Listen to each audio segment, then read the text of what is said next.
सबको क्या पता कौन सी साइड। हाँ, इसलिए सो नहा लीजिए। एक्चुअली क्या, हाँ 1 घंटे से ज़्यादा सोए हैं तो मैं नहा लेना चाहिए। बाई करवट तो भी सैंपल चाहिए, बाई करवट कैसे होती है? दाई बोल रहा है, कहीं पे दाई लिखा होगा। वो दूसरी वो अगले वर्ष में लिखा है। अब कैसे ये होगी लेफ्ट साइड, उसको लेफ्ट साइड होगा। हाँ तो बस ऐसे ऐसे सोएंगे तो 1 घंटे से ज़्यादा एक तब नहाना पड़ेगा। ऐसे सोएंगे तो यहाँ ऐसा लिखा हुआ है, कैसे भी 1 घंटे से ज़्यादा सो लिया आपने, दायां सोए बाएं सोए सीधा सोए, 1 घंटे से ज़्यादा सोए तो आपको नहाना। 1 घंटे से कम होंगे बिल्कुल। बाएं सोने की बात नहीं है, बाएं या दाएं जैसे 55 मिनट होते हैं, फिर जरूरत नहीं है। हाँ जी 55 मिनट होते हैं, फिर जरूरत नहीं है।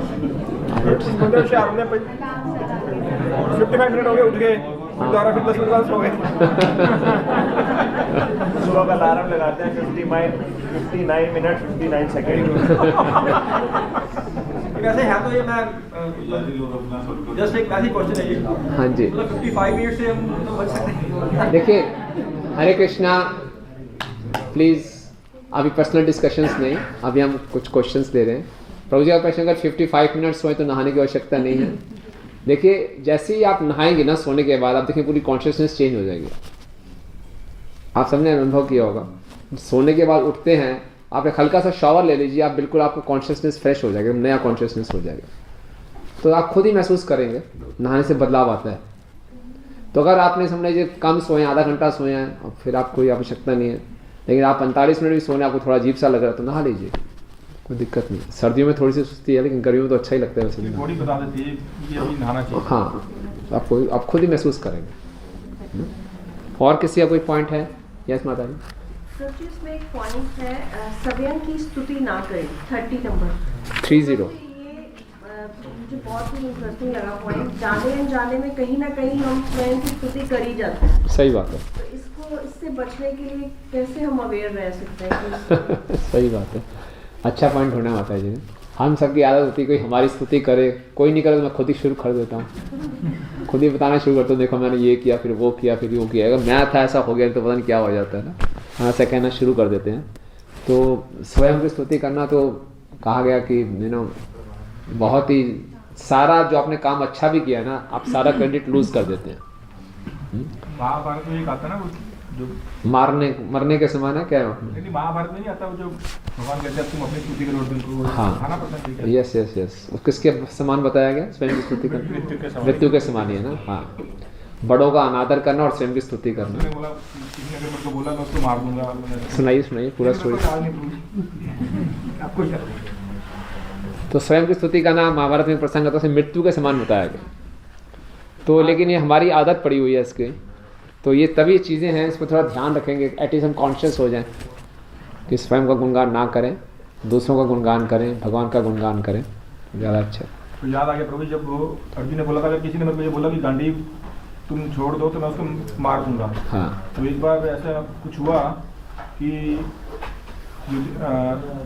युधिष्ठिर के ऊपर जब आक्रमण हो गया तो वो वापस आ गए, तो अर्जुन भी तुरंत आ गए थे। हाँ जी। तो उन्होंने बोला तुम अपना गंडीव छोड़ दो। हाँ, तो फिर उन्होंने बोला मैं इसको मारना पड़ेगा, मैंने तो प्रतिज्ञा ले रखी है, मैं क्या करूं? हाँ। तो भगवान ने बोला तुम जमकर धृतराष्ट्र को गालियां निकालो, युधिष्ठिर उसकी को। निंदा करो युधिष्ठिर को। हाँ, तो उन्होंने निकाल दी, तो मृत्यु के समान हो गया। बोले अब मेरे को मरना है। मैंने अपने बड़े भाई को बोला, फिर भगवान ने बोला तू अपनी प्रशंसा अपनी शुरू स्तुति करो। करो। यस, ऐसे कुछ। गुड, ठीक है मतलब। और कुछ? थोड़ा सा जी 23 नंबर, हाँ, जैसे प्रभु जी ने थोड़ा सा डिस्कशन में शुरू की थी, पर थोड़ा सा विस्तार से 23 नंबर। पतित व्यक्तियों का आश्रय ना लें। तो क्वेश्चन है कि पति कैसे पता चलेंगे कि पति नहीं? मान लो मैं किसी से मिल रहा हूँ, उसके मुख पे तो लिखा नहीं है। आश्रय का मतलब है कि उनके पास जाके अपना हृदय खोलना, उनसे सहायता मांगना।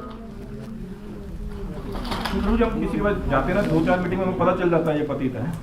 हाँ, पतित मतलब कि जो 4 नियमों को तोड़ रहा है, साफ साफ तो ऐसे दिखेगा ही दिखेगा। ऐसे पता चल जाता हाँ, उसका कैरेक्टर है, उसका चरित्र है, उससे जाके हम अपना हृदय खोल रहे हैं, उससे मदद मांग रहे हैं, उसकी शरण में जा रहे हैं, वो गलत।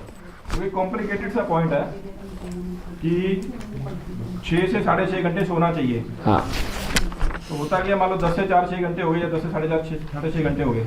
अब 10 बजे लाइट बंद करके सोए, कई बार 2 घंटे नींद नहीं आती है, वो 2 घंटे उसमें गिरने की नहीं बंदा करता ही होता रहता, कई बार वो दिन की कोई टेंशन ऐसी होती है वो। अगर तो सुबह जल्दी उठे हुए हैं फिर तो 2 घंटे मतलब ऐसे नहीं है बिस्तर पर पड़े रहो, नींद नहीं आएगी। कोई टेंशन हो तो अलग बात है। कभी कुछ हो जाता है कभी। ये सुपेंद्र को टेंशन ज्यादा रहती है। तथ्य शास्त्रियों का आश्रय नहीं लेना। हाँ। चाणक्य नीति शास्त्र में कहा गया है बिकॉज यू टेक फेवर, क्योंकि किसी से फेवर लेते हैं तो फेवर देना भी पड़ता है। सही बात है। तो इसलिए दुष्ट व्यक्ति से फेवर ना, क्योंकि जब वो अपना फेवर के लिए बोलेगा तो फिर दुष्ट व्यक्ति तो दुष्ट तरीके से बोलेगा। ठीक बात, ये गुड पॉइंट, ये अच्छा पॉइंट है। गुड। और कोई? प्रभु जी जो 32 पॉइंट है उसमें मुख या नाक में हाथ डालने के पश्चात हाथों को धो लें। तो जैसे तो प्रभु जी जैसे हम कंटिन्यूएशन में बैठे हैं 16 माला करने के लिए भी, तो जनरली बीच में उठने का वो टेम्पो नहीं होता कि आप उठ के स्पेशली जा रहे हाथों में, कभी अपने पैरों को छू लेते हो या कभी और नहीं कर रहे हो तो मुँह को छू रहे हो। तो फिर इसमें कैसे करना चाहिए? अपने हाथ में अगर आप थोड़ा सा गंगा जल पास रखते हो हाँ जी, आप छोटी सी बॉटल स्प्रे रख लीजिए, रखना चाहिए, बीट बैग में रख लेना चाहिए जरूरत पड़े। ठीक है, और कुछ? प्रभु जी अकेले प्रवास ना करें। हाँ जी, अकेले ना रहें, प्रवास में रहना या ट्रेवल करना। प्रवास मतलब ट्रेवल होगा। प्रवास का हिंदी क्या है? प्रवास का मतलब रहना होता है। रहना होता है ना, अकेले रहेंगे, अकेले घर में अकेले ना रहना। अच्छा प्रभु जी इसमें एक पॉइंट है, पॉइंट नंबर 29, किसी ने अपमान किया हो तो वह स्थान तुरंत छोड़ दें। हाँ, सहज भाव में तो समझ में आता है। एक मिनट करिए प्लीज। आप क्वेश्चन, ये क्वेश्चन सबके हो सकते हैं। अब ग्रुप डिस्कशन नहीं, बंद हो गया। अब आप सुनिए इनकी, और फिर माइक नहीं है हमारे पास, जहाँ माइक जाएगा ना फिर अटेंशन भी वहाँ जाएगा। इसमें वो कोडलेस लगता नहीं। बताइए, जोर से बोलिए। प्रभु जी इसमें पॉइंट नंबर 29 था, किसी ने अपमान किया हो तो वह स्थान तुरंत छोड़ दें। हाँ, सरल भाषा में समझ में आ रहा है कि जहाँ अपमान हुआ वहाँ नहीं जाना चाहिए या उस जगह को छोड़ देना चाहिए। लेकिन जब हम अपने प्रोफेशनल उसमें है तो हमें ये लगता है कि discussion is the key, communication is the key, और many time it happens that during the discussion you feel like you got humiliated और insulted, and if that moment you leave that discussion so entire story would come to zero. तो अब उसको कैसे इस्तेमाल करें वहाँ पे कैसे इम्प्लीमेंट होगा ये? ठीक है, देखिए एक जनरल प्रिंसिपल्स हैं ये, है ना। बीच में डिस्कशन के आपने बीच में इंसल्ट महसूस किया, फिर आप रिटेलिएट करें, लेकिन ये अगर पॉइंट हम याद रखेंगे तो कई बार हमारा जो डिस्कशन है वो ईगो बैटल हो जाता है।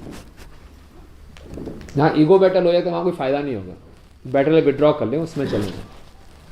अक्सर जो डिस्कशन हमारी जब ईगो के लेवल पे आ जाती हैं तो फिर ज़्यादा हार्मफुल हो जाती है, हेल्दी डिस्कशंस नहीं रहती। बेटर टू विड्रॉ, कि विल रिज्यूम, बाद में बात करेंगे, वो ज़्यादा अच्छा है ना। ओके, और कुछ माता जी लोगों में कुछ बातचीत हो रही थी, कोई पॉइंट है डिस्कशन करने का? ठीक है, तो देखिए जैसे इसमें और कुछ पॉइंट्स हैं। 33 पॉइंट है, नदी या तालाब के पानी में थूके नहीं। ये कई बार हम तीर्थ स्थानों में जाते हैं, स्नान करने जाते हैं, हम इतने केयरफुल नहीं होते, और हम लोग जाएं तो अच्छे ढंग से गमछा डाल इत्यादि डाल के स्नान करते हैं। और जो नदियाँ, पवित्र नदियाँ हैं, इनका हमें सम्मान करना चाहिए। ओके, और जोर से दरवाज़ा बंद ना करें, ये बड़ी साधारण सी बात है। कई लोग बहुत ही इनसेंसिटिव होते हैं, धार दरवाज़ा बंद किया तो इकट्ठे रहते हैं, तो कोई डिस्टर्ब हो सकता है, बहुत विचलित हो सकता है। स्मॉल छोटी छोटी बातें हैं जिससे हमारी संवेदनशीलता बढ़ती है, सेंसिटिविटी बढ़ती है ना। फिर लास्ट में लिखा जा रहा है, नैतिक नियमों का पालन करना आध्यात्मिक संस्कृति का एक महत्वपूर्ण भाग है। कोई बोले इन छोटी छोटी बातों का भक्ति से क्या लेना देना, नहीं, ये हमारे एक आध्यात्मिक संस्कृति बनाते। तो घर में भी हम इसका पालन करें, जब वैष्णव के बीच में हो तब भी इसका पालन करें, कहीं भी हो, ये छोटी छोटी बातें इनका हमें हमेशा पालन करना है। राइट, ओके, क्लियर है। अब आगे हम पढ़ेंगे कीर्तन के ऊपर कुछ एटिकेट्स बताए गए हैं, पेज नंबर 32 से लेकर पेज नंबर 35 तक। इसको भी इसी ग्रुप में पढ़ लीजिए। हैं? हाँ, कीर्तन और नित्य दोनों साथ साथ हैं, 35 से 36। तो ये आपको इसमें हम 15 मिनट दे रहे हैं, ठीक है। किसी ग्रुप में आ जाइए प्रभु जी, सौरभ प्रभु आप भी किसी ग्रुप में आ जाइए। वहाँ 3 लोग हैं, वहाँ चले जाइए।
मेरी कौन से पेज तक पढ़ रहे हैं?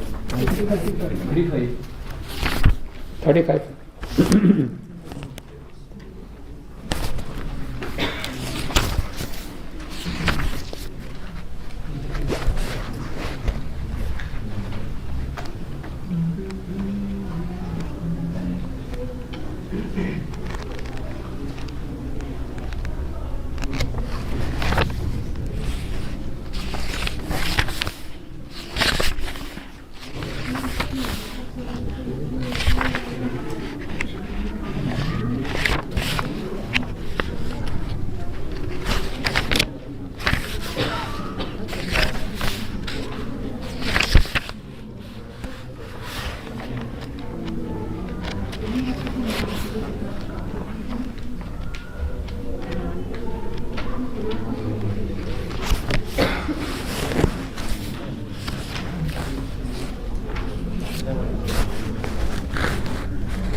दोनों पढ़ ली, डिस्कस कर ली,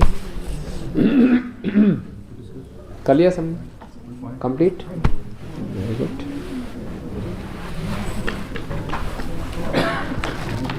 सबने पढ़ लिया? Very nice. कोई पॉइंट, कोई चर्चा करना चाहते हैं? हाँ जी प्लीज हाथ खड़ा कीजिए। कौन? यस हरे कृष्णा। माइक दे सकते हैं किसको?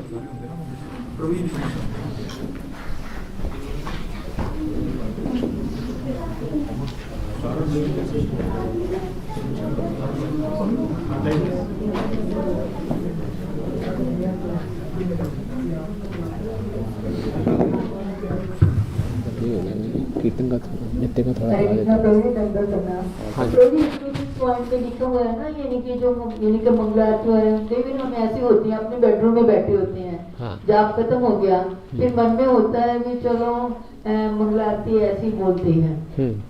हाँ, फिर हम ये एक मंगला आरती एक प्रेयर ही है ना, अभी हम बोल सकते हैं कि नहीं कि जैसे 10-11 बजे जाप खत्म हुआ, नींद हुई अपने काम से, फिर मन में होता है कि जो संसार दामन अपनी लय से बोली, हमें बोलनी चाहिए या नहीं? बोलनी जरूर चाहिए।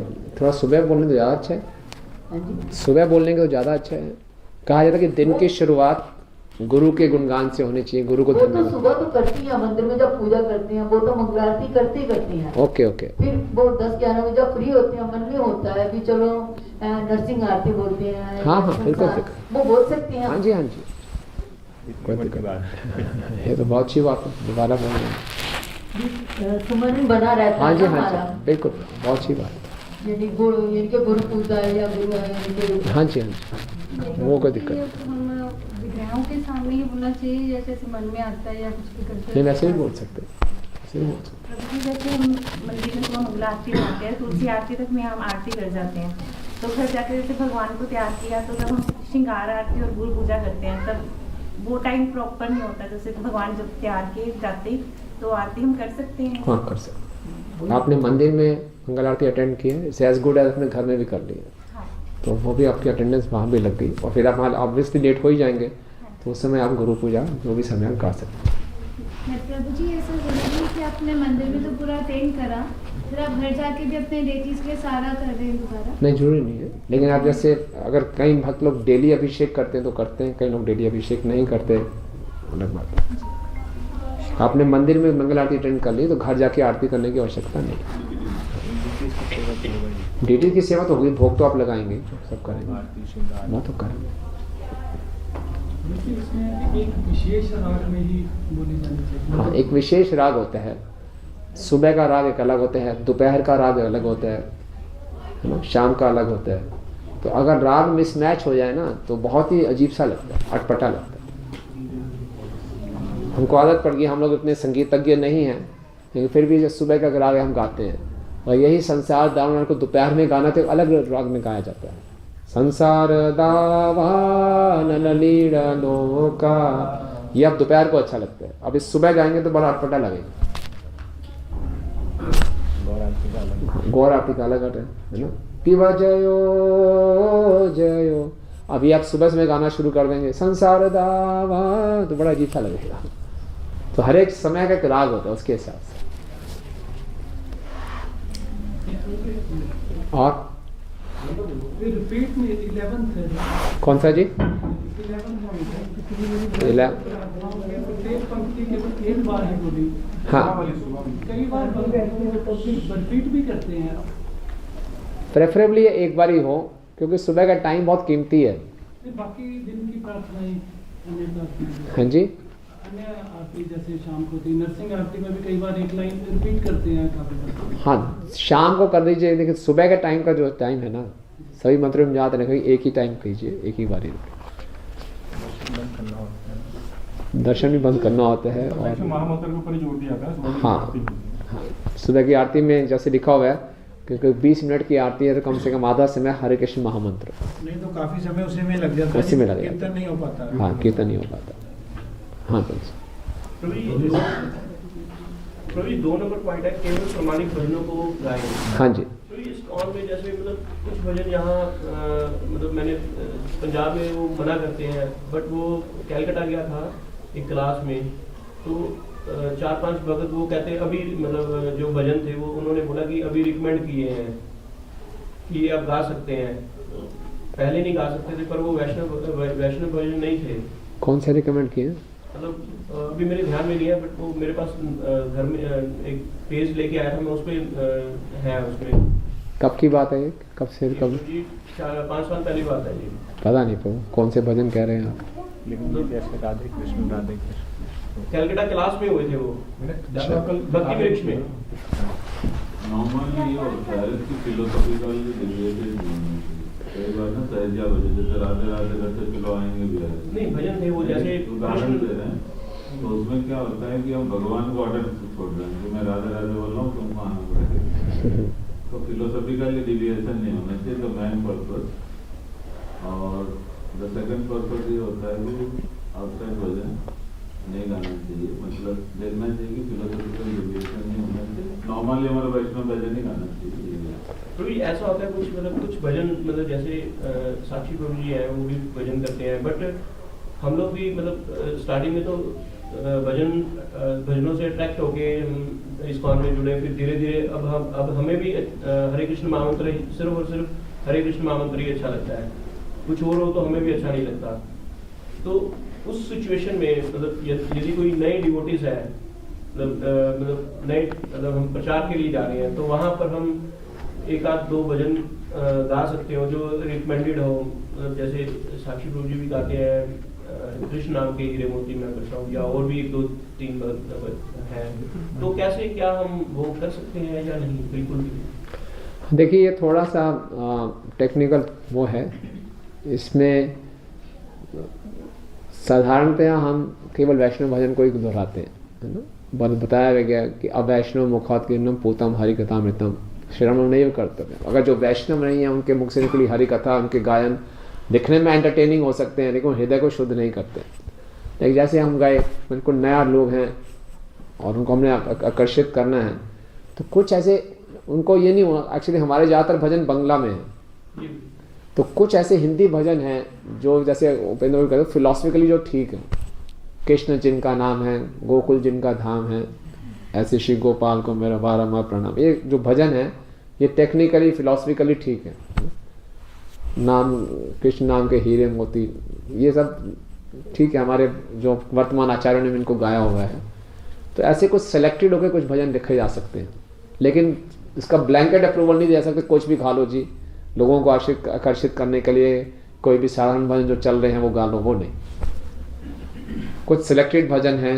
एक्चुअली यहाँ पे नॉर्थ साइड में हिंदी के भजन लोग ज़्यादा पसंद करते हैं, जिसको वो समझ सकें। तो कुछ हिंदी के भजन हैं ऐसे जो कि फिलोसफिकली ठीक हैं, उनको हम गा सकते हैं ताकि नए लोगों को समझ में आ जाए। लेकिन पूरा ध्यान, मुख्य ध्यान हमारा हरे कृष्ण महामंत्र में ही होना चाहिए। चैतन्य कथा है, चैतन्य हम लोग के पास जब भी आते थे ना, कोई अपना कृति लेके आते थे, कोई कंपोज करता है, तो जैसे हम आपको पहले कहते थे करोड़ दामोदर की रिकमेंड कर रहा हूँ, तो देखते थे तो एक ऐसे बहुत प्रकांड विद्वान बड़ा लिख के आया था, बड़ा अच्छा कविता, लेकिन उसमें वो फिलोसफिकल डिविएशन था। तो आप भी सुना होंगे तो करोड़ दामोदर जी ने कहा कि ये महाप्रभु तो क्रोधित हो जाएंगे तुम्हारे सुनते और बहुत हट करने लगे थे। तो द पॉइंट इज दैट कि मैन होता है कि फिलोसफिकल डिविएशन में होते, और जैसे प्रभु जी ने कहा कि हमारे वैष्णव भजन जो गाते हैं तो वैष्णवों की भी कृपा मिलती है उसके साथ, हालांकि बंगाली में है, लेकिन अपना अगर लाभ लेना है तो वो स्वामी लोगों का जब गाएंगे तो उनकी कृपा भी उसके साथ प्राप्त होगी। क्योंकि 5000 साल पुराना अगर जब वैष्णव, एक बार मैं एक जगह भजन गाया, खाली इतना बोला, मुझे पता नहीं था कि वो स्ट्राइक करेगा उनको, बोलते बोलते इंट्रोडक्शन में मैं बोले 5000 साल पुराना हमारे वैष्णवों के द्वारा लिखा गया है। तो बड़े स्ट्राइक भाव, जब भी वो बंगाली नहीं जानते तो उसको सिखा कि इतने पुराना बोले। सही बात। और कई बार ऐसा भी होता है उनको समझ में नहीं आता, लेकिन उनको अच्छा बहुत लगता है सुनने में। भज हो रे मन श्री नंद नंदन अभय चरणारविंदन, इतना सुंदर भजन है और इतना मुश्किल भी नहीं है, तो लोग सुन के बड़े आकर्षित हो जाते हैं, है ना। और हिंदी में गाना जय राधा माधव कुंज बिहारी, ये भी गा सकते हैं, ये भी भजन ही है। तो जितना हो सके हम वैष्णव की वाणी को ही दोहराएं, क्योंकि हम वहाँ कोई भी प्रोग्राम कर रहे हैं उनको कृपा बांटने जा रहे हैं, तो वैष्णव की कृपा उनको बांटेंगे तो उनका भी लाभ होगा।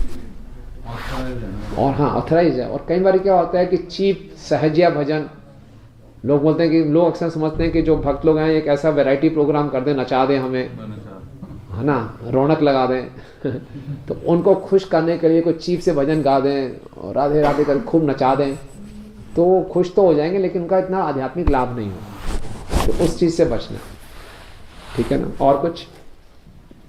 यस प्रभु जी।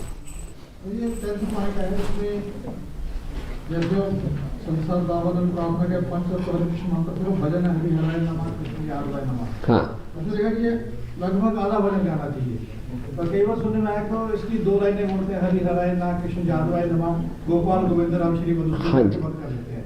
वो 2 लाइनें भी सीक्वेंस में नहीं होती, बीच में लाइन फिर हाँ, इसमें प्रभु जी मेरा अपना प्रैक्टिकल एक्सपीरियंस है। एक बार मैं जुहू मंदिर में था तो मुझे मंगल आरती गाने को बोला वहाँ पे, तो कोई मीटिंग थी, बड़े बड़े प्रभुपाद के डिसाइपल्स वगैरह सब थे, तो मैंने बोल दिया, तो मैंने यही दोहराया हरि हराय नमः कृष्ण यादवाय नमः, ये सब कर दिया मैंने।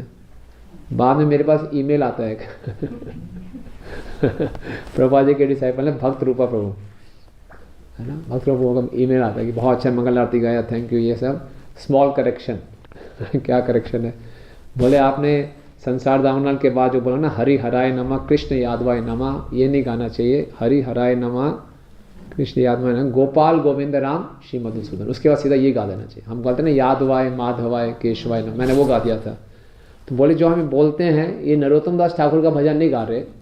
जब चैतन्य महाप्रभु ने हरिनाम शुरू किया था, चैतन्य महाप्रभु जब गया से दीक्षा लेके आए थे, तो अपने स्कूल, चैतन्य महाप्रभु स्कूल चलाते थे, उनको टोल बोलते थे ना, विद्यार्थियों को ग्रामर सिखाते थे, व्याकरण सिखाते थे वो। तो चैतन्य महाप्रभु जब दीक्षा लेके आए तो महाप्रभु ने कीर्तन यहाँ से शुरू किया, हरि हराय नमः कृष्ण यादवाय नमः गोपाल गोविंद राम श्री मधुसूदन, ये बोला था उन्होंने। यादवाय माधवाय केशवाय नमः, ये जो भजन गाया है हरि जो हरिनाम संकीर्तन भजन है, ये नरोत्तम दास ठाकुर जी का भजन लिखा हुआ है। एक जो हम मंगल आरती में दोहराते हैं, जो मुझे भक्त रूपा प्रभु ने बताया था, हरि हराय नमः कृष्ण यादवाय नमः गोपाल गोविंद राम श्री मधुसूदन, यहीं तक ही बोलना, यहीं तक ही बोलना। तो उसके बाद मैं केयरफुल हो गया, मैं सब जो मिलता उसको बताता भी हूँ कि मेरे को भी ये बात मालूम नहीं थी। अक्सर हम बोल देते हैं यादवाय माधवाय केशवाय नमः, वो आगे भी बोलते रहते हैं। हाँ, तो उसमें खाली गोपाल गोविंद राम श्री मधुसूदन, यहीं तक आगे बोल सकते हैं? नहीं, 2 ही लाइन। घर में मंगला कर रहे हैं तो भी बोल रहे हैं? हाँ जी बिल्कुल, क्या दिक्कत है। घर और मंदिर एक, आपका घर मंदिर है और मंदिर आपका घर है। कंपल्सरी तो नहीं है प्रभु, जरूरी नहीं है हरे कृष्ण महामंत्र, कंपल्सरी तो नहीं है बोलना ही, बोलते हैं प्रभु जी नॉर्मली इसमें। हाँ, इसमें बोलते ही हैं संसार दामनल और इसके बाद फिर ये फिर वो। हाँ प्रभु।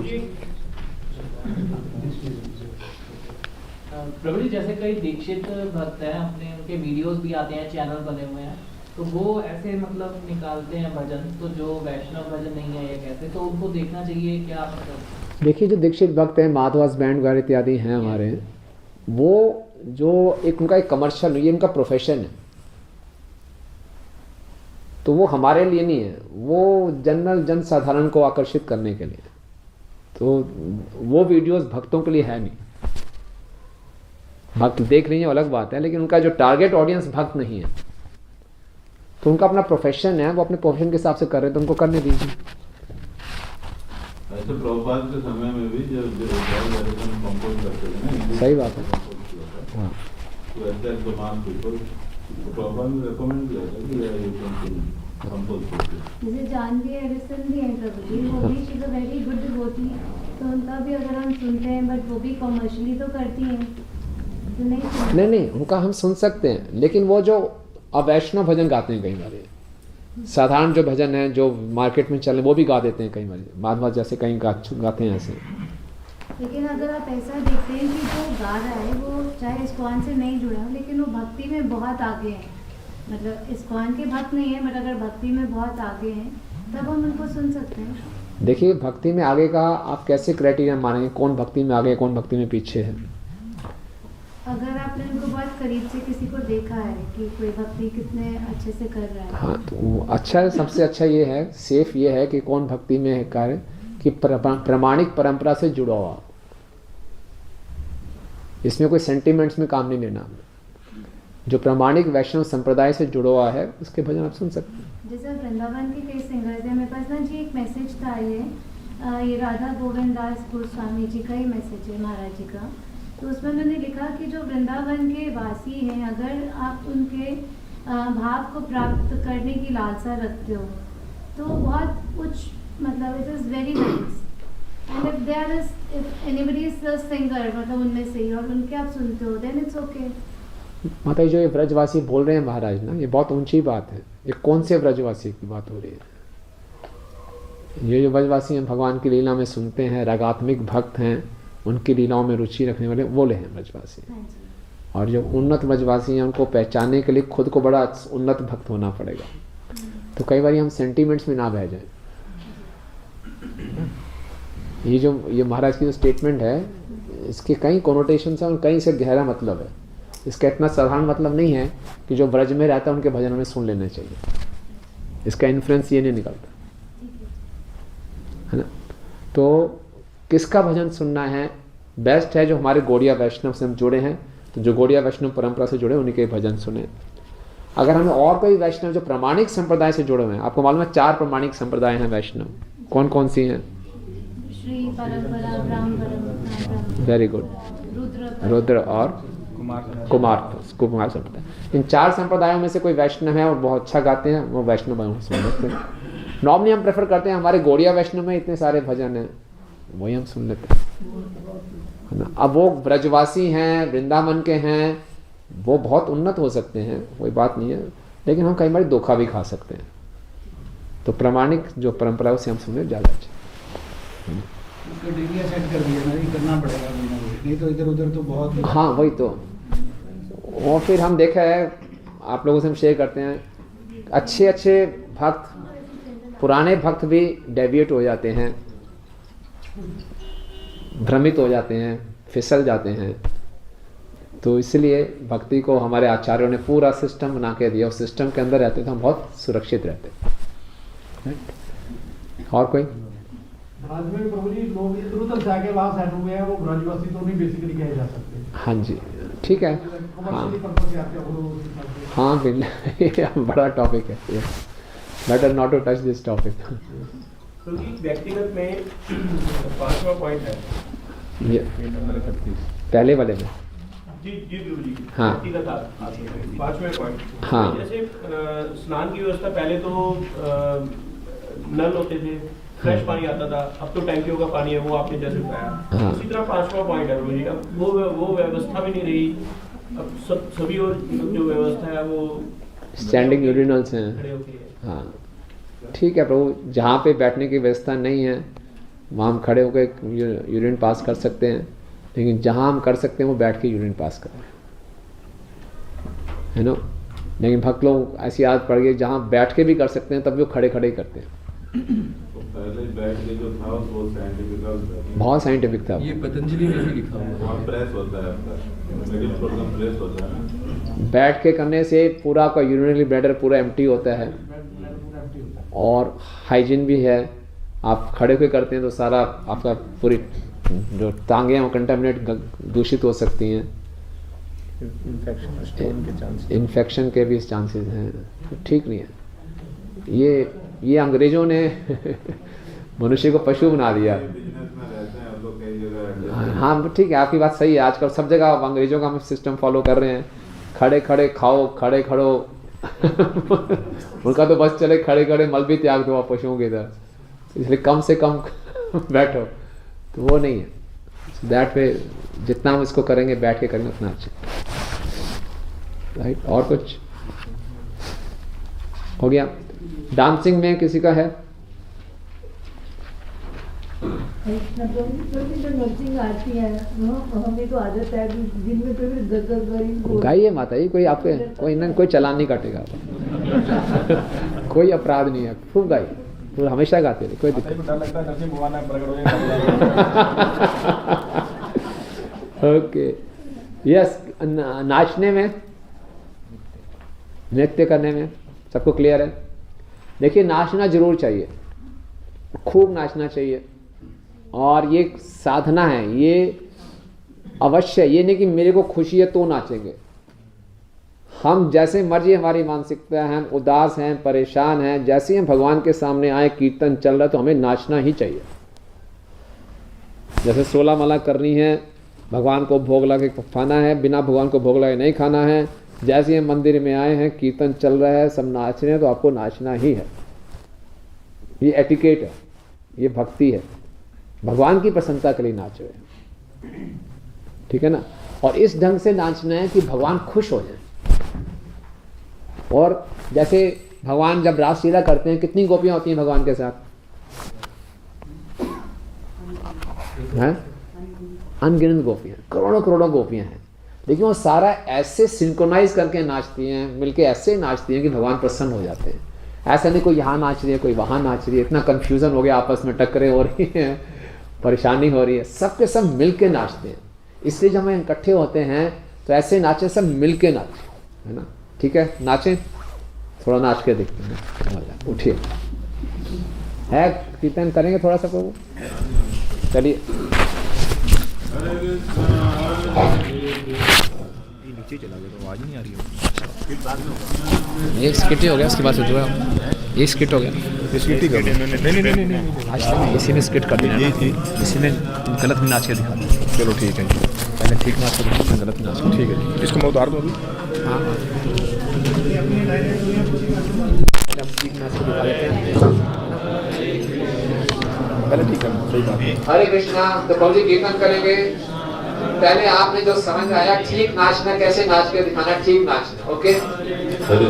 माता जी लोग अलग बोल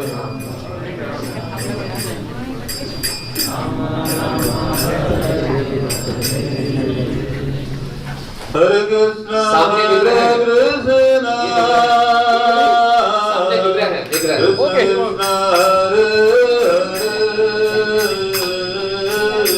हरे राम हरे राम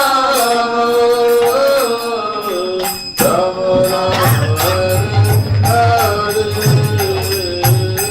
हरे हरे कृष्णा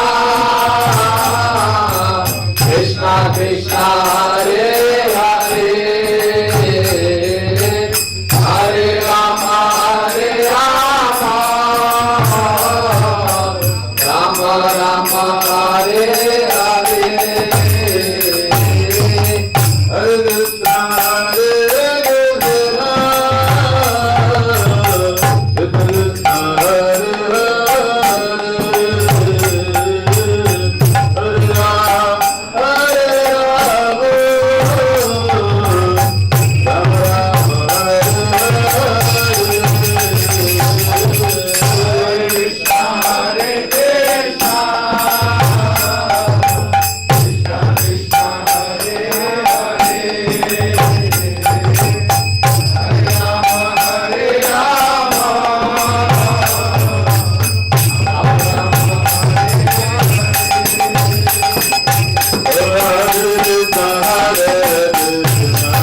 डांस किसका लगा आपको? अच्छा नाचे अच्छा लेकिन रोल आउट हो गए। ये डांस था, ये डेडली डांस था। तो देखिए कई बार ऐसी एक्सटेंसी में आ जाते हैं तो उसका कई बार जो डांसर का उसका उद्देश्य होता है सबका ध्यान अपने प्रति आकर्षित करना। तो हम नाच रहे हैं लोगों का ध्यान अपने प्रति आकर्षित करने के लिए नहीं, किनकी प्रसन्नता के लिए?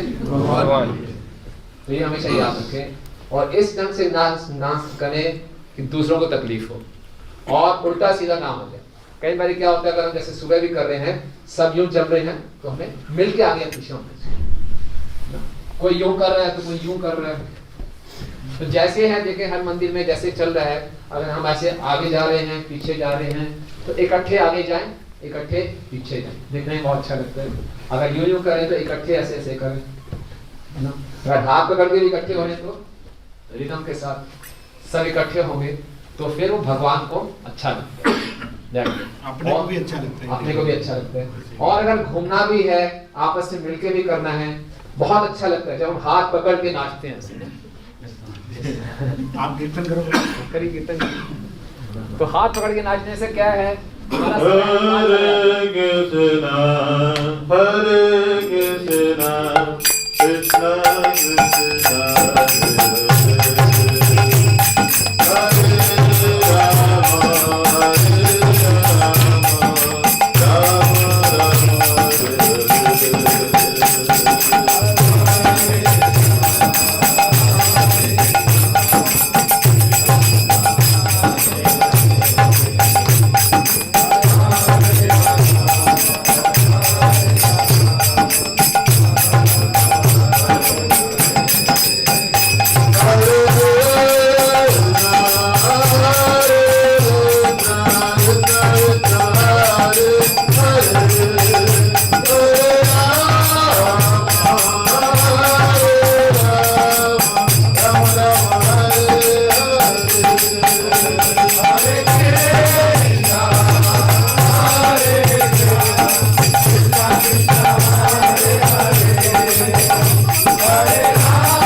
तो कैसा लगा? हरी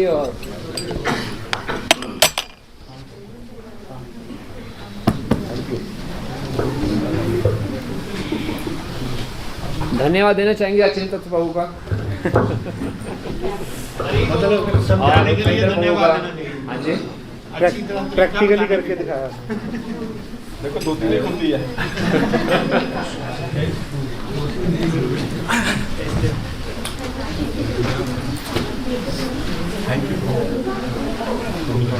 सांस चढ़ गया सर।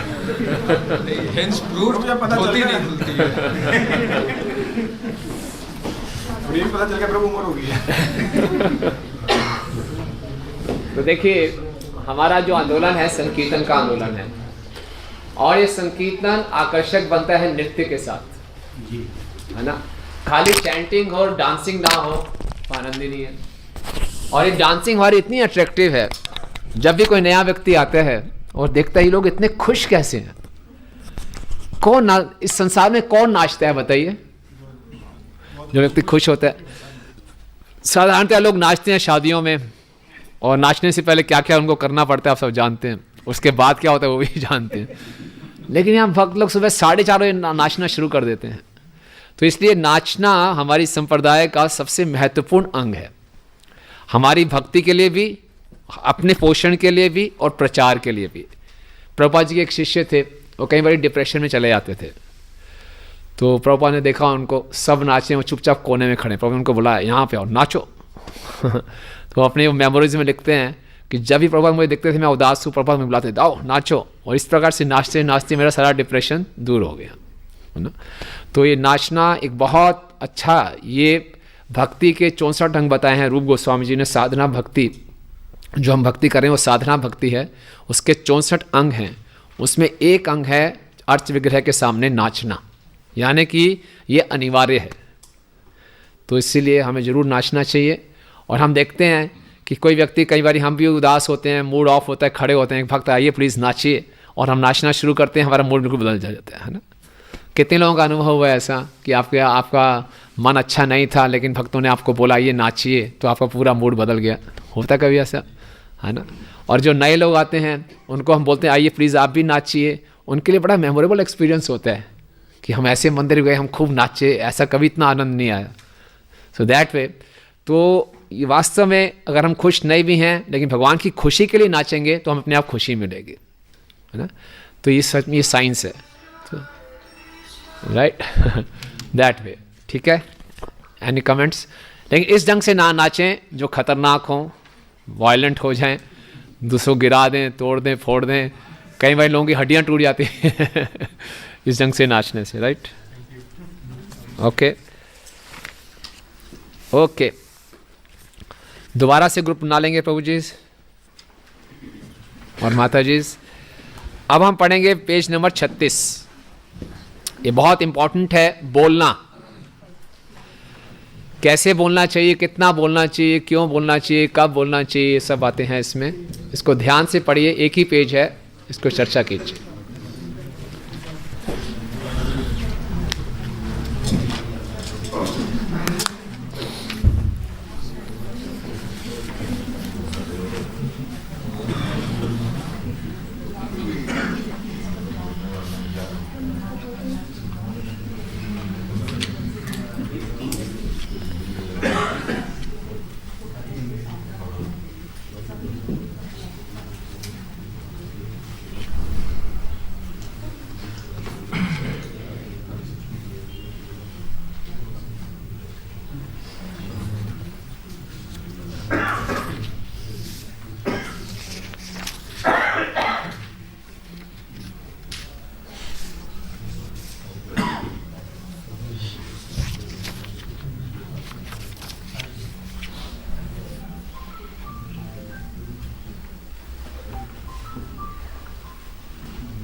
रसोई घर भी करवा देंगे अपनी, देगा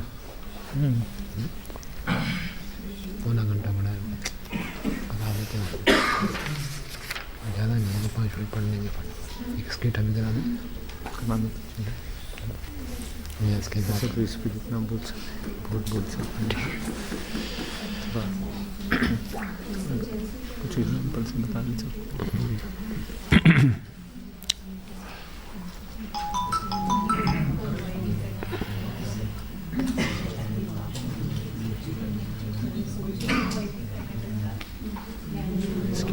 बोलना बताने एक ही अभी। हाँ हम बोल, स्किट के बाद भी लोग पूछ सकते हैं क्या समझ में आया। ये पहले बोलने वाले चर्चा कर लेते हैं। पढ़ लिया बोलना? ओके, तो हमारे कुछ करके दिखाएंगे प्रभु जी।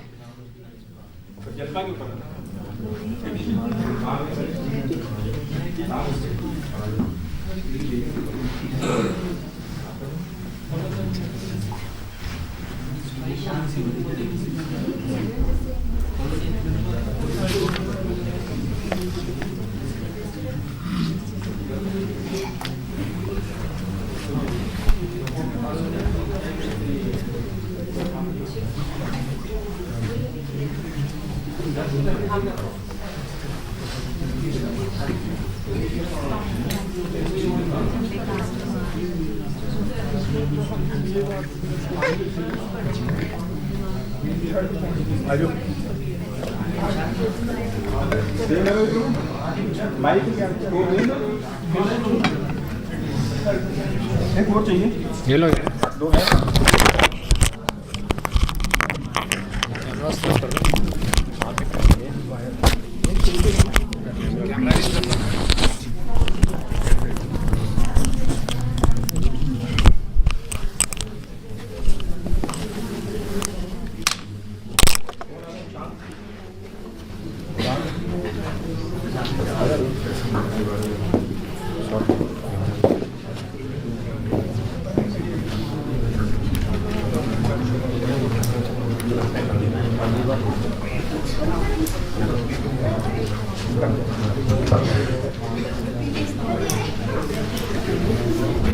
हरे कृष्णा हरे कृष्णा हरे ट्रिंग ट्रिंग ट्रिंग ट्रिंग हेलो हेलो प्रजापति जी प्रभात में जी की हाल है ਤੁਹਾਡਾ हरे कृष्णा कृष्णा कृष्णा हरे हरे हरे राम और सुनाओ जी की चल रहा है बहुत बढ़िया कल तो ऐसी शादी की था जी ਹਾਂਜੀ ਹਾਂਜੀ बड़ा मजा आया बड़ा मजा आया ਸਾਰੇ ਹੀ ਆਏ ਸੀਗੇ ਬਹੁਤ ਵਧੀਆ ਸੱਚ ਤੱਜ ਕੇ ਆਏ ਸੀਗੇ ਭੈਣ ਜੀ प्रजनता बहन जी मैं एक गल पूछनी सी ਹਾਂਜੀ ਹਾਂਜੀ ਪੁੱਛੋ ਜੀ एक मैं कल एक नवा जिहा प्रबंध देखिया वो पता नहीं अचिंत्य तत्व नाम सी उनका थोड़ा दा हाथी कर दी गल कीर्तन दे विच बड़े छलांगा पुठिया सीधियां मारन रहा सी अच्छा मुझे तो समझ नहीं आया कि की कर रहा सी पर भैन जी अच्छा बड़ा लग गया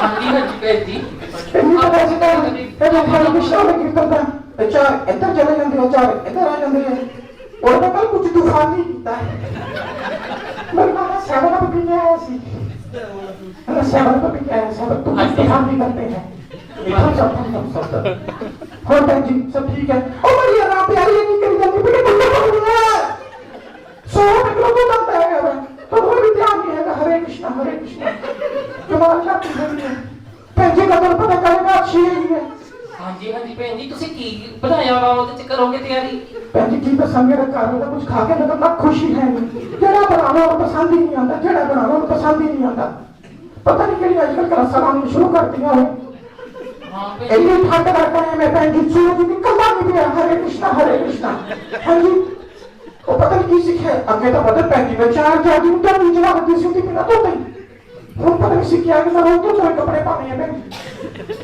ਦੱਸੋ ਭੈਣ ਜੀ ਤੁਸੀਂ ਪਤਾ ਕੀ ਕਰਿਓ ਮੇਰਾ ਤਾਂ ਆਪ ਇੰਨਾ ਬੁਰਾ ਹਾਲ ਹੋ ਜਾਂਦਾ ਵਾ ਕਿ ਤੂੰ ਸਮਝ ਨਹੀਂ ਆਉਂਦੀ ਗੱਲ ਤੂੰ ਜਵਾਨੀ ਵਾਲੀ ਗੱਲਾਂ ਵਿੱਚ ਕੀ ਕਰਨੀ ਪਈ ਹੈ ਜਾ ਪਰ ਕੰਮ ਕਰ ਇੱਤਾ ਸਵੇਰੇ ਕੰਮ ਨਹੀਂ ਆਈ ਹੈਗੀ ਇਹ ਤਾਂ ਬਹੁਤ ਹੀ ਵੱਡੀ ਸਮੱਸਿਆ ਹੋ ਗਈ ਭੈਣ ਜੀ ਤੁਹਾਡੇ ਨਾਲ 15 ਦਿਨ ਦਾ ਮੇਰੀ ਹੁਣ ਤਾਂ ਬੜਾ ਮੌਕਾ ਹੋਣਾ ਤਾਂ ਤਾਂ ਸਭ ਨੂੰ ਕੱਪੜੇ ਪਾਉਂਦਾ ਹਰੇ ਕ੍ਰਿਸ਼ਨਾ ਕ੍ਰਿਸ਼ਨਾ ਹਰੇ ਹਰੇ ਭਾਈ ਸਾਹਿਬ ਨੂੰ ਲਗਾ ਲਓ ਨਾਲ ਉਹ ਗੱਲ ਨਹੀਂ ਰੱਖੇ ਆ ਤਾਂ ਜੀ ਤਾਂ ਦੁਨੀਆ ਦੇ ਕੱਪੜੇ ਮੈਂ ਤਾਂ ਨਹੀਂ ਹੈ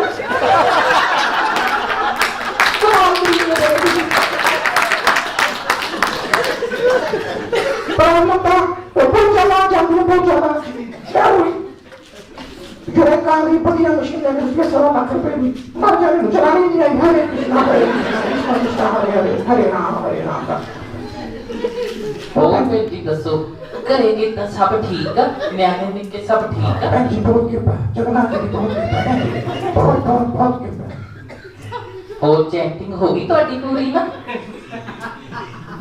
मुझे तो सारे पहले मन के बैठी है सुनो हाँ जी अच्छी होगी मेरे तो 25 मिनट चलती पई है 25 मिनट मैं तो काश ही अब तक माला भी अभी कर लेंगे हरे कृष्ण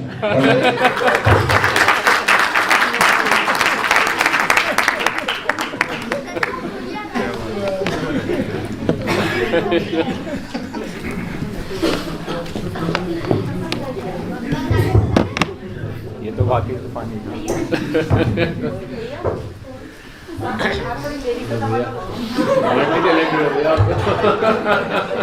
घर में कोई नहीं है, मेरे को अब रात को घर कैसे जाना है? नहीं, वो ये सोच रहे हैं सुबह से कपड़े ही नहीं धोने होने। मैं भावना में कुछ ज़्यादा ही बह गया। कमाल कर दिया आपने। गलत बात है। अगर माता जी लोग करना चाहे वो भी आज आप लोग लेडीज कम से कम अब्यूजिंग लैंग्वेज यूज नहीं करती, जेंट्स जब बिजनेस करते हैं अब्यूजिंग करके बताओ। उन्होंने आपकी डेमो दिया, आप डेमो दो। माता जी ऐसा है, जो प्रेम जो रस माताओं की बातचीत में ना जैसे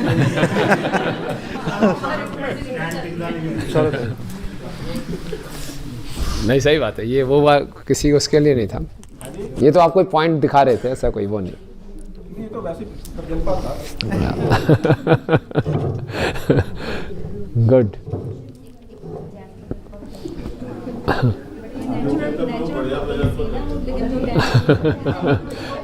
पंजाबी का प्रजल्पा था। हमारी नेचुरल टेक्निकल प्रॉब्लम थी तो आपने कोई बहन बोली गई जी, मुझे उनका बोलने नहीं। गुड। तो देखिए, बोलना बहुत ही इम्पोर्टेंट है। हमारा जो भी कम्युनिकेशन होता है, जो भी संबंध बनते हैं, बोलने से शुरू होते हैं ना। बातचीत करना बहुत आवश्यक है। और आप जब जानते हैं कि जो वाणी के तीर होते हैं ना, वो ऐसा चुभते हैं कि कई कई सालों तक उसके घाव रहते हैं, है ना। कोई हम ऐसे कोई कड़वी बात बोल दे, भूलता नहीं है व्यक्ति, है ना। तो बहुत सोच समझ के शब्द हमारे मुख से निकलने चाहिए। और एक बार वाणी से तीर निकल के वापस नहीं आ सकता। और कई बार हमारे लिए बहुत शर्मदायक सिचुएशंस हो जाती हैं जब हमारे मुख से ऐसे कुछ शब्द निकल जाए। और जो भक्त हैं, उनका एक लक्षण होता है मृदुभाषी। भक्त को बहुत मीठा बोलना चाहिए। और भगवान गीता में 17वें अध्याय में वाणी की तपस्या भी बताते हैं कि वाणी की तपस्या क्या है। सत्य बोलो लेकिन मधुर बोलो। इस ढंग से ना बोलो कि दूसरा उद्विग्न हो जाए, दूसरा परेशान हो जाए, लेकिन सत्य बोलना है। अक्सर हम समझते हैं कि दूसरा परेशान ना हो, दूसरे को खुश करना, थोड़ी फ्लैटरी करो, मस्करी करो, झूठ बोलो। नहीं, सत्य बोलना है, लेकिन इस ढंग से नहीं बोलना कि दूसरा डिस्टर्ब हो जाए। ओके, मधुर तरीके से बोलना है और शास्त्रों के अनुसार बोलना है। शास्त्रों की वाणी को दोहराना है। तो बहुत आवश्यक है। भक्तों के बीच में कई बार हम बोलते हैं जी हम तो दिल के साफ हैं, तो कुछ भी बोल देंगे। नहीं, दिल के साफ हैं तो मुंह के भी साफ बनिए, वाणी के भी साफ बनिए। ये नहीं है कि हम वाणी से कुछ भी बोल देंगे तो इसका मतलब हम दिल के साफ हो गए ना, ये कोई सर्टिफिकेट नहीं है। सो वाणी से भी व्यक्ति को बड़ा अच्छा बोलना चाहिए, मधुर बोलना चाहिए। हमारी वाणी से ही लोग आकर्षित होकर भक्ति से आकर्षित हो सकते हैं, है ना। और भक्तों के बीच में संबंध भी कई बार बहुत ख़राब हो जाते हैं कि अगर हम सही ढंग से उसको कम्युनिकेट ना कर पाएँ, सही शब्दों का उपयोग ना करें, है ना, तो बहुत आवश्यक है। और कई बार हम जब आपस में बहुत फ्रेंडली हो जाते हैं, फेमिलियर हो जाते हैं, तो फिर हम बहुत कैजुअल हो जाते हैं। तो फिर एक दूसरे को हम निकनेम से पुकारना शुरू कर सकते हैं, है ना, मटेरियल नेम से पुकारना शुरू कर सकते हैं। वो भी ठीक नहीं है। अगर किसी ने दीक्षा प्राप्त की है तो उसको दीक्षित नाम से ही पुकारना चाहिए, उसका कोई शॉर्ट नेम करके नहीं, है ना। अचिंत्य प्रभु को ATP करा दो नहीं, पूरा बोलना चाहिए, पूरा नाम जब गुरु ने नाम दिया उसके हिसाब से बुलाना चाहिए, है ना, दैट वे। ये बहुत ज़रूरी है। तो जैसे 5वां पॉइंट है, बातचीत आरंभ करने से पूर्व पुष्टि कर लें, क्या ये आवश्यक है, क्या ये विनम्र है, क्या ये योग्य है ना। वाणी की तुलना एक बहुत बड़ी जो शिप है उसकी रडर के साथ की जाती है। वाणी की तुलना, शिप होता है ना, शिप बहुत बड़ा होता है, उसका रडर छोटा सा ही होता है। रडर जानते हैं, डायरेक्शन देता है जो, रडर बोलते हैं उसको। हाँ हाँ, उसी से डायरेक्शन हो जाती है। इसी प्रकार से जीभ है, जीभ के 2 कार्य हैं, खाना और बोलना, और दोनों इतने महत्वपूर्ण हैं। जैसे इसको डायरेक्शन देंगे हमारी लाइफ की डायरेक्शन वैसे सेट हो जाएगी। तो जीभ को कंट्रोल करना, वाणी वेग, वाचो वेगम, सबसे पहला जो वेग बताया रूप गोस्वामी जी ने, वाचो वेगम, मनसा क्रोध वेगम, है ना। वाणी के वेग को रोकना बहुत ज़रूरी है। जैसे बोला गया, पहला पॉइंट ये है, हमारे बोलने की इच्छा अत्यंत तीव्र होती है और मौका पाते ही हम बोलना आरंभ कर देते हैं, परंतु यदि हमारा बोलना कृष्ण कथा से संबंधित नहीं है तो यह बोलना निरर्थक है।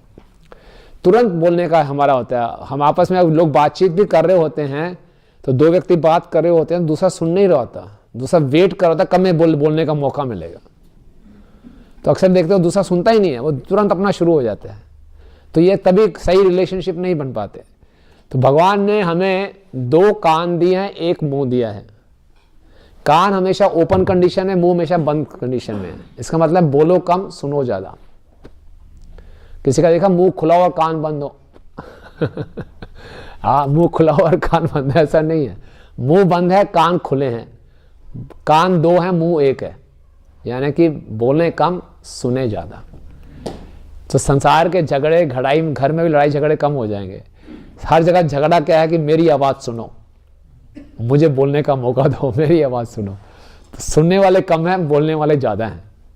लेकिन हम माने दूसरे को सुनना चाहिए, खुद कम बोलें, सोच समझ के बोलें, तोल मोल के बोलें, और जो भी बोलें सत्य बोलें, मधुर बोलें, इस ढंग से ना बोलें कि दूसरा विघ्न हो जाए, और शास्त्रों के अनुसार बोलें। ठीक है ना। किसी को डांटने की आवश्यकता है, पड़ सकती है, उसी को डांटें जिस पे हमारा अधिकार है, जिसको हम ट्रेनिंग दे रहे हैं, प्रशिक्षण दे रहे हैं। छोटे बच्चे हैं उनको हम कर सकते हैं, कोई बात नहीं। ऐसा व्यक्ति जिसमें हमारा अधिकार नहीं है उसको डांटना गलत बात है, उसको नहीं डांट सकते। कोई भी मिला उसको डांटना शुरू कर दिया, नहीं, है ना। तो इस ढंग से इन बातों का ध्यान रखना चाहिए, राइट। और जो प्रजल्पा है, जो फालतू की बातें हैं, वो भक्ति को नाश करती है। प्रजल्पा करने से हमारे अंदर द्वेष बढ़ता है, प्रजल्पा करने से हमारी गंभीरता चली जाती है, हम जीवन के लक्ष्य से विचलित हो जाते हैं। तो इसलिए वाणी में बहुत इम्पोर्टेंट है। हमारी वाणी में बहुत शक्ति है। अगर हम फालतू की बातें बोलते हैं, अपनी बहुत एनर्जी लूज करते हैं, और इसको संभाल के रखते हैं, केवल कृष्ण कथा करेंगे तो अपने बहुत सी शक्ति हम कंजर्व कर सकते हैं। इसलिए पुराने टाइम में मौन व्रत रखा जाता था, लेकिन भक्तों के लिए मौन क्या है? फालतू की बात नहीं करनी, केवल कृष्ण कथा करनी, राइट। एनी क्वेश्चंस और कमेंट्स?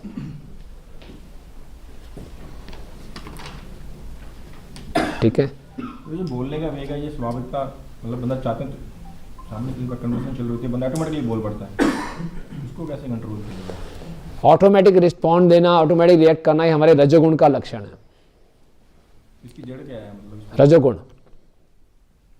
है ना, रजोगुण प्रधान होता है तो हम तुरंत रिएक्ट करते हैं, तुरंत बोलते हैं, बोलने की बहुत तीव्र इच्छा है। तो सतगुण में आएगा, हमारी वाणी में भी ठहराव आएगा, और सोच समझ के बोलने का प्रयास करेंगे। प्रभु जी, इसमें तीसरा पॉइंट है, सभी भौतिक सांसारिक साहित्य भी हमारी इस बोलने की प्रवृत्ति का व्यावहारिक प्रदर्शन ही है। श्रील प्रभुपाद उपदेशामृत में कहते हैं कि भौतिकवादी लोगों को समाचार पत्र, मासिक पत्र तथा उपन्यासों के ढेर पढ़ने में, शब्द पहेली हल करने में तथा अन्य निरर्थक बातें करने में आनंद आता है। ये नहीं करना चाहिए हम लोगों को। लेकिन जिस प्रोफेशन में है आप, उस पर बहुत सी चीज़ें डिपेंड करती हैं। अगर आप ट्रेनिंग में है, if you are into corporate trainings, आपको अपडेटेड रहना है। If you are into market में डे टू डे एक्टिविटीज़ का आपको नो हाउ होना ज़रूरी है। ठीक है, आपको अपने प्रोफेशन के लिए जितना पढ़ना है, समझना हो कर लीजिए, वो आपके प्रोफेशन का एक पार्ट है। Yes yes yes, do that, yes yes, वो तो है ही, आपका प्रोफेशन है, उसमें तो उतना मेंटेन कर सकते हैं, है ना। और कुछ?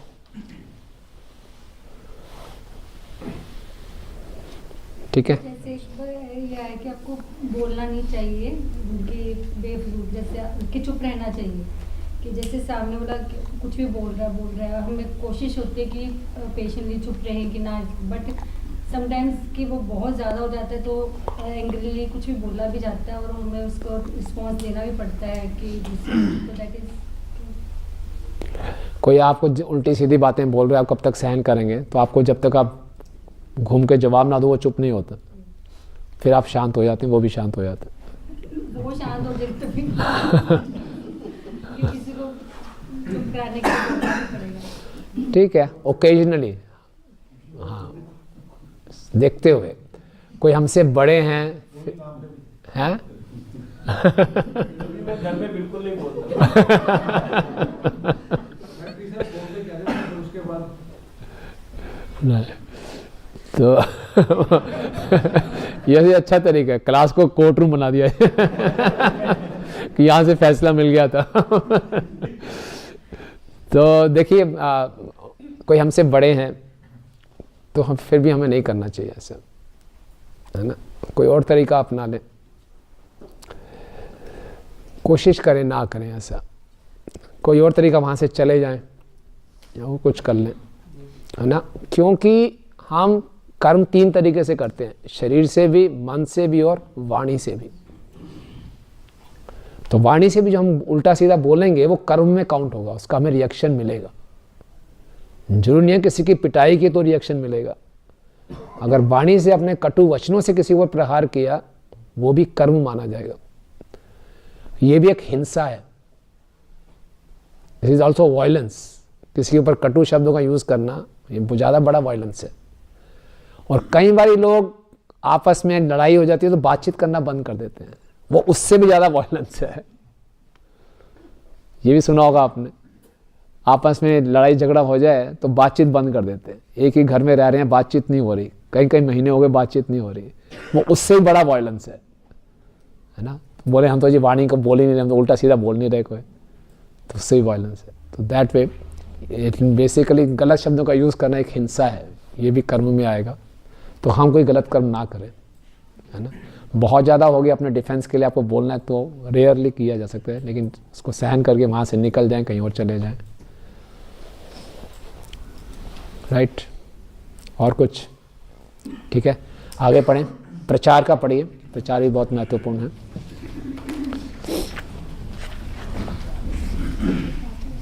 ये 21 पॉइंट है टोटल।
पढ़ लिया सब? Any points?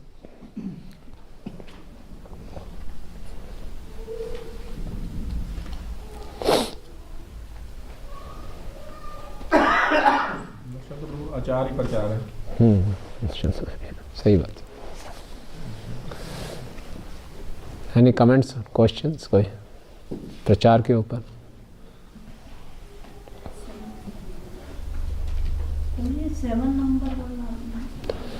प्रचार करते समय हम केवल एक संदेश वाहक की तरह गुरु का संदेश दूसरों तक पहुंचाएं, परंतु प्रचार करते समय अपने गुरु की अपेक्षा अधिक अच्छी तरह से। ये लाइन गलत लिखी है यहाँ पर कि हमें ये भाव नहीं आना चाहिए गुरु से अच्छा प्रचार कर सकते हैं। प्रचार करते समय अपने गुरु की अपेक्षा अधिक अच्छी तरह से प्रचार कर सकते हैं। लाइन गलत हुई है। हाँ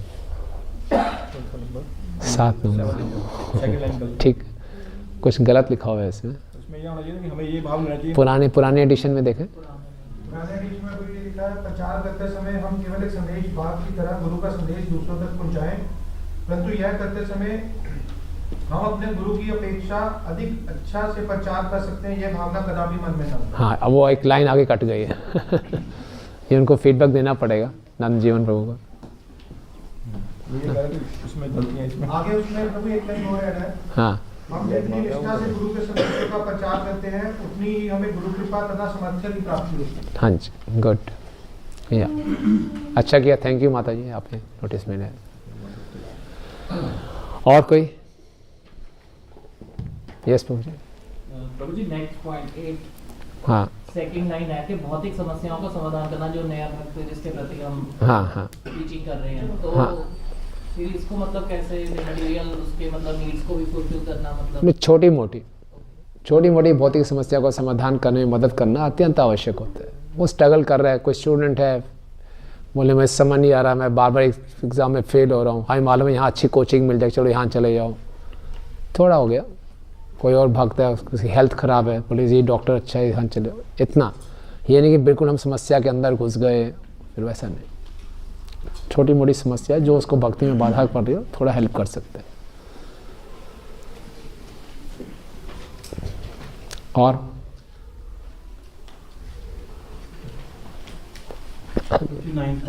हाँ, सदा सत्य बोलें, परंतु सत्य बोलते समय भी देश काल पात्र को ध्यान में रखना अति आवश्यक है।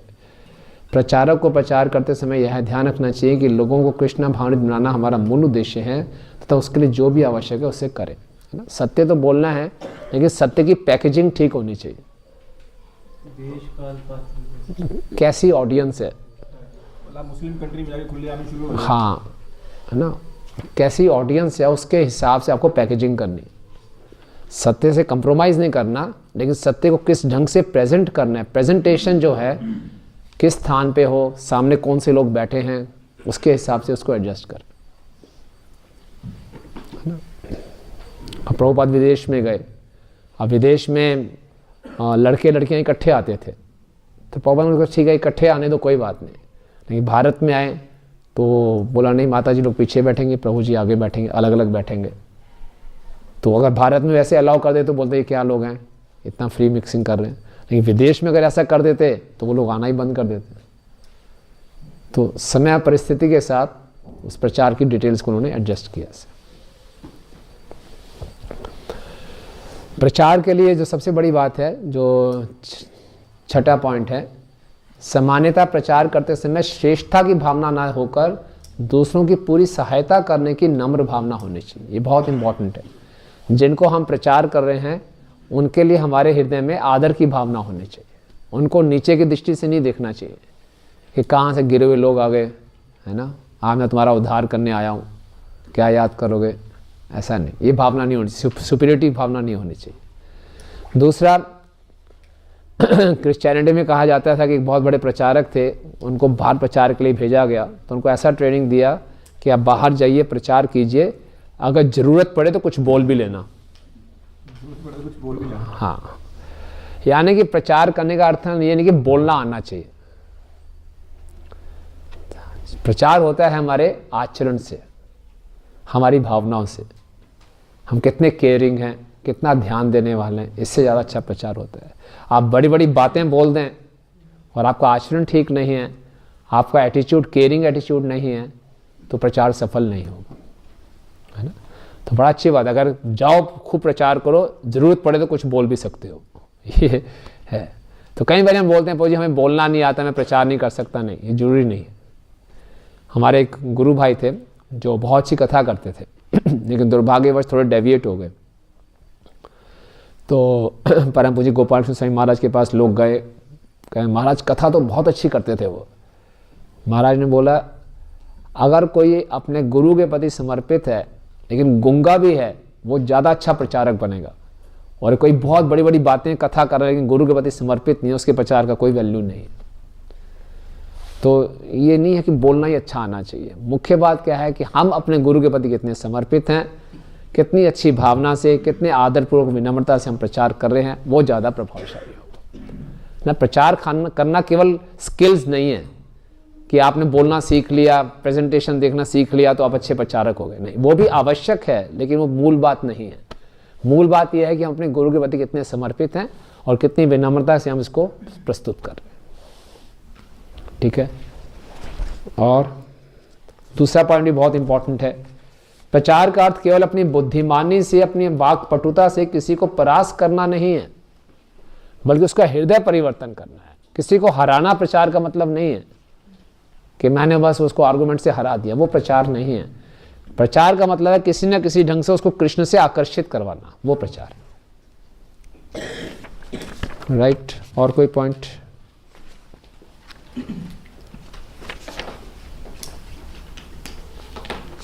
फिर आगे बताया गया कैसे हमें नए लोगों का स्वीकार करना चाहिए। आपके लुधियाना अभी नया नया मंदिर आ रहा है, बहुत से नए लोग आएंगे, उनको कैसे रिसीव करना चाहिए, कितना ध्यान देना चाहिए। जो पुराने लोग हैं उनको भी नेग्लेक्ट नहीं करना चाहिए, राइट। ठीक है, एनी क्वेश्चंस? ये 21 नंबर है 21। हाँ, भक्तों को संकुचित मनोवृत्ति का नहीं होना चाहिए। सभी प्रामाणिक धार्मिक तथा आध्यात्मिक मार्गों का हमें आदर करना चाहिए। मुख्य रूप से अन्य वैष्णव समुदाय को हमें विशेष आदर करना चाहिए। संकुचित वृत्ति बस खाली इस्कॉन ही है और कुछ नहीं है। बस इस्कॉन में आके भगवत धाम जा सकते हो और कहीं नहीं जा सकते, बाकी सब बेकार है, ऐसा नहीं। हमें जो दूसरी वैष्णव संप्रदाय है उनका भी आदर करना चाहिए और अननेसेसरली किसी को क्रिटिसाइज नहीं करना, है ना। नैरो माइंडेड नहीं होना। और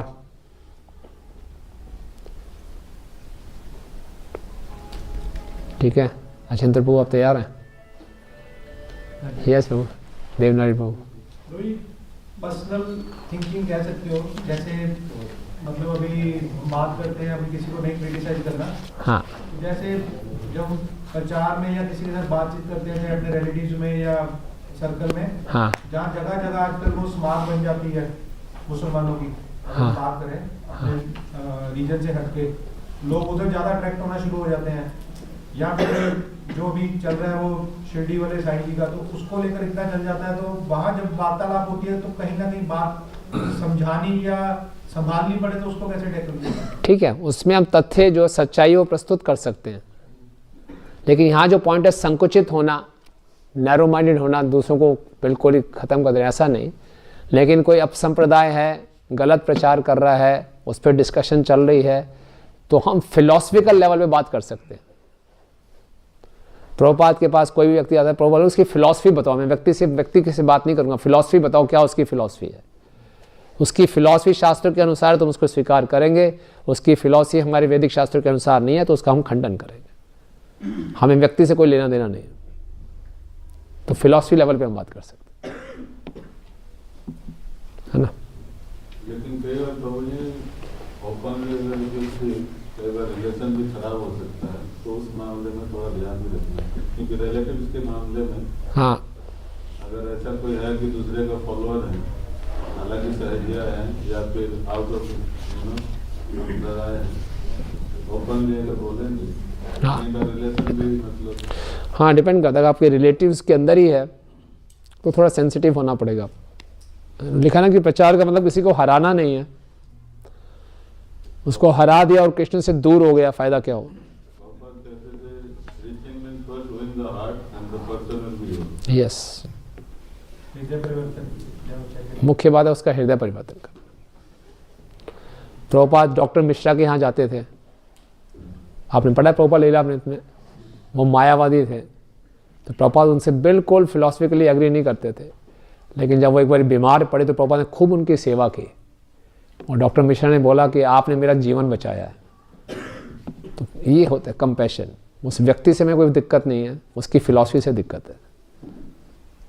प्रभुपाद उसके साथ रहते थे लेकिन उसकी फिलॉसफी से एग्री नहीं करते थे, है ना। तो इसी ढंग से हमारा क्लोज रिलेटिव है, कोई दूसरी फिलॉसफी फॉलो कर रहा है, तो उसको देखकर समझाना पड़ेगा। नॉर्मल प्रभु जैसे अभी आज भी अगर हम इस मंदिर से बाहर भी निकले तो ये चीज का ट्रेंड बहुत ज्यादा हो रहा है, लोग फास्ट इजी कंफर्ट जोन में जाके हर चीज को करना चाहते हैं। तो फिर ऐसे में प्रचार कैसे ज्यादा बढ़ेगा, लोगों को कैसे ज्यादा से ज्यादा भगवान के बारे में बताया जाए, कैसे उनका माइंड सेटअप चाहिए, हृदय परिवर्तन कैसे किया जाए? क्योंकि जिसको भी देखो वो यही देखता है मेरे को कंफर्ट जोन है, मैं कैसे जाऊं, मेरे को मतलब इधर से सुन लिया उधर से सुन लिया, उनकी अच्छाइयाँ सुन ली, ये नहीं देखा फिलोसफी क्या है। ठीक है, ये आंखें बंद करके वो उस तरफ चलना शुरू कर देते, उसी ट्रैक को पकड़ लेते हैं, वो सही ट्रैक पे आने ही नहीं चाहते हैं। मतलब इतने ज्यादा मतलब रिलेटिव की एक अलग बात है, लेकिन नॉर्मल संसार में भी यही चल रहा है, तो जिसको देखो इधर उधर भटक ही रहा है। ये तो है प्रभु जी, और प्रभुपाद कहते भी थे कि एक हीरे की दुकान पे भीड़ कम होती है, सब्जी मंडी में भीड़ ज़्यादा होगी। तो ये तो होगा। भगवान भी गीता में कहते हैं मनुष्यानाम सहस्तेषु, कोई हजारों में से कोई एक मुझे जानने का प्रयास करेगा। नहीं, इसका मतलब ये नहीं कि हम प्रचार में ढीले पड़ जाएं, तो हमें भी नए नए तरीके सोचने पड़ेंगे, कैसे हम जन साधारण तक बिना कंप्रोमाइज़ किए कृष्णा कॉन्शियस को हम यूज़र फ्रेंडली बना सकते हैं। उनके लिए बहुत आसान से आसान तरीके से लेके आए बिना हम अपने प्रिंसिपल्स पे कंप्रोमाइज़ किए। इसलिए खूब संकीर्तन निकालना, है ना, अच्छे अच्छे मंदिर, तभी इतने बड़े मंदिर बनाए जा रहे हैं, उनको आकर्षक किया जाए, है ना, तरह तरह के प्रोग्राम्स रखना, साइंटिफिक प्रोग्राम्स रखना, हर प्रकार के लोगों को आकर्षित करना, ये है, करना पड़ेगा। तो इस सिचुएशन में मैं एक पॉइंट ऐड करना चाहता था। कई बार क्या होता है, हम प्रचार कर रहे होते हैं ना किसी को, हमें होता है यार ये आज इसको प्रचार किया, शाम तक माला पकड़ ले। हाँ, तो इसलिए हम कई बार हम रिएक्ट हम कर जाते हैं। हाँ, पेशेंस से काम लेना पड़ेगा, वो व्यक्ति आएगा। यस, जब अल्टीमेटली रस ही इसी में है, महामंत्र में, तो आएगा ही आएगा अल्टीमेटली। हाँ, थोड़ी वेट हमको करनी पड़ेगी बस। बिल्कुल, थोड़ा वेट करना पड़ेगा। और प्रचार में हमें ईगो बैटल ना आ जाए कि मैंने किया, आना ही चाहिए इसको। So we have to be, धैर्य रखना पड़ेगा। और कई बार हो सकता है अभी असर ना पड़े, कुछ सालों बाद असर पड़े, और हो सकता है कुछ जन्म बाद ही असर पड़े। हाँ, सही बात। प्रभुपाद ने प्रभु जी पहले अपने आचरण से ही सबको किए थे। बटलर शहर में जब प्रभुपाद जी में आता गए, हाँ, तो उनके जब वो उनकी किचन में जब कुकिंग करते थे, हाँ, तो एक ही चूल्हा यूज करते थे। सही बात है। उसी के ऊपर दूसरी सब्जी रखते थे। हाँ, उनकी गैस बचाते थे। हाँ, वो खाना उनको खाने को भी देते थे। हाँ, वो नॉनवेज भी खाते थे प्रभुपाद जी, बाहर से आते थे वो साफ तो कर देते थे किचन। हाँ, और प्रभुपाद जी को बोलते थे कि आपको स्मेल आती है, प्रभुपाद जी का एक ही जवाब होता था, कोई बात नहीं। कोई बात, एक ही फ्रिज होता था, उसी फ्रिज में अपनी सब्जी भी रखते थे, उसी फ्रिज में मीट भी पड़ा होता था। कोई सिगरेट भी पी रहा था प्रभुपाद जी को, कोई दिक्कत हाँ, नहीं। ऐसे उन लोगों को जीता आचरण से। बिल्कुल, आचरण से उनके हृदय को जीता उन्होंने, फिर धीरे धीरे धीरे सब उनको फॉलो करना शुरू किया। प्रभु जी, जैसे कि भगवत गीता में जो सुनने में मैंने जाना है कि अलग अलग लोगों का अलग अलग माइंड होता है, तो उनके लिए रास्ते भी अलग अलग है। सही बात। तो जब जैसे कोई हमारा डायरेक्ट भक्ति का रास्ता है, मतलब सीधा रास्ता है, तो जो दूसरे रास्तों में है वो शायद अभी कर रहे हैं, बट उनके लिए उस स्थिति में वो भी करेक्ट है। तो उनकी वो फिलॉसफी होगी, हमारी ये फिलॉसफी है। तो उस स्थिति में क्या उनके सामने उनकी फिलॉसफी को गलत ठहराना, या फिर हमारी फिलॉसफी जो अपर लेवल की है उनके सामने पुटअप करना ठीक है? देखिए, इसको समझना पड़ेगा कि अलग अलग स्तर के लोगों के लिए अलग अलग फिलॉसफी है, लेकिन हर कोई एक ही स्थान पे नहीं पहुंचेगा। वो लोग समझते हैं कि हमारी फिलॉसफी फॉलो करो या ये फिलॉसफी फॉलो करो, एंड रिजल्ट एक होगा, एंड डेस्टिनेशन एक होगा। डेस्टिनेशन सबकी अलग अलग होगी। अगर वो मानते हैं हमारी डेस्टिनेशन अलग है, हम यहीं तक ही जाना चाहते हैं, फिर कोई दिक्कत नहीं है। कोई ये नहीं कह सकता कि मैं देवी देवता की पूजा करके भगवान के धाम जाऊंगा, तो उसको फिर हमने बताना पड़ेगा गलत है। आप यहाँ कर रहे हो, इतनी फिलॉसफी कर रहे हो, तो यहीं तक ही जाओगे, यहीं आपका एंड होगा। इतना स्वीकार कर लो तो हमें कोई दिक्कत नहीं है। लेकिन वो अपनी फिलॉसफी को गलत प्रेजेंट कर रहा है, तो फिर बताना पड़ेगा। अब वहाँ जो प्रभुपाद वेस्ट में गए तो बोले अब क्रिश्चियनिटी है, आप सही क्रिश्चियनिटी को फॉलो करो। क्रिश्चियनिटी में है दाउ शैल नॉट किल, तो फिर भी आप नॉनवेज क्यों खाते हो? तो आप अपनी फिलॉसफी को सही ढंग से नहीं जानते लोग, उल्टा सीधा सब मिक्सचर है, खिचड़ी है। तो फिर हमें उस फिलॉसफी को भी सही ढंग से प्रस्तुत करना पड़ेगा। तो इसलिए सच्चाई बतानी चाहिए, अगर कोई वास्तव में सच्चाई जानना चाहता है तो। नहीं तो आजकल तो किसी को कुछ फिलॉसफी कुछ नहीं पता होता। आजकल सब अंधाधुंध ऐसे ही चल रहे हैं, तो ज़्यादा फिलॉसफी में पढ़ने की आवश्यकता नहीं। इसको खूब प्रसाद खिलाओ, कीर्तन में लाओ, नचाओ, अच्छा व्यवहार दो, प्रेम दो, अपने आप वो बदल जाता है। फिलॉसफिकल डिस्कशन वाले बहुत कम लोग मिलते हैं, किसी को कुछ फिलॉसफिकल बेस नहीं होता, सब सेंटीमेंट्स पे होते हैं। तो हम ज़्यादा प्रेम दे देंगे, ज़्यादा प्रसाद खिला देंगे, बढ़िया दर्शन करा देंगे, नचा देंगे, खुश हो जाएगा, फिर अपने आप जुड़ जाएगा यहाँ पे। अधिकांशता ऐसे। यस प्रभु जी। जैसे नाम प्रार्थना है, श्रुति शास्त्र का खंडन करना। हाँ, कई बार हमारे न्यूफाइड भक्त का दूसरे डेमिगॉड की पूजा कर रहे हैं तो उनको निंदा करते हैं। हाँ, वो भी नहीं करना चाहिए। हाँ, क्योंकि कहीं ना कहीं वो पाठ बनाए गए वेद में, कर्मकांड सेक्शन जो बनाया गया है, उनको उस लेवल से ऊपर लाने के लिए एक स्लो प्रोसेस है। सही बात। तो इसीलिए शास्त्रों में बताया गया श्रुति शास्त्र का खंडन नहीं करना, दूसरे प्रोसेस को भी खंडन नहीं करना है। हाँ, बट क्लियरली उनको प्रेजेंट करना, जैसे आपने बताया कि उसका डेस्टिनेशन क्या है, इसका डेस्टिनेशन। हाँ, एग्जैक्टली, राइट, गुड। तो ये तो नाम अपराध में आता है कि अश्रद्धालु व्यक्ति को हरि नाम का प्रचार नहीं करना चाहिए। हरि नाम की महिमा का प्रचार नहीं करना। हरिनाम का प्रचार करना है, उसकी महिमा का नहीं। आज श्रद्धालु लोग तो ये बनाना हरे कृष्ण महामंत्र करो, आपकी आंखों में आंसू आ जाएंगे, राधा रानी का प्रेम मिलेगा, ये सब नहीं बताना। उसको ये बोला हरि नाम लो, बस ये बताना। जब शुरू करते हैं धीरे धीरे फिर अपने आप जानेगा फिर। ठीक है, थैंक यू वेरी मच। आप सब भक्तों का बहुत बहुत धन्यवाद। Special thanks to the drama team. आपका नाम क्या था? मेरा प्रजल्पा देवी था। वो तो उसका था। मेरा प्रमाद। प्रमाद। ठीक है, आप सब भक्तों का बहुत बहुत धन्यवाद। श्रील प्रभुपाद की, अनंत कोटि वैष्णव वृंद की, वैष्णव सदाचार की, निताई गौर प्रेमानंदे। आप सबका बहुत बहुत धन्यवाद। इसी यही उत्साह बनाए रखिए और कल हम मिलेंगे ठीक 6 बजे। हरे कृष्ण। श्रील प्रभुपाद जी की जय।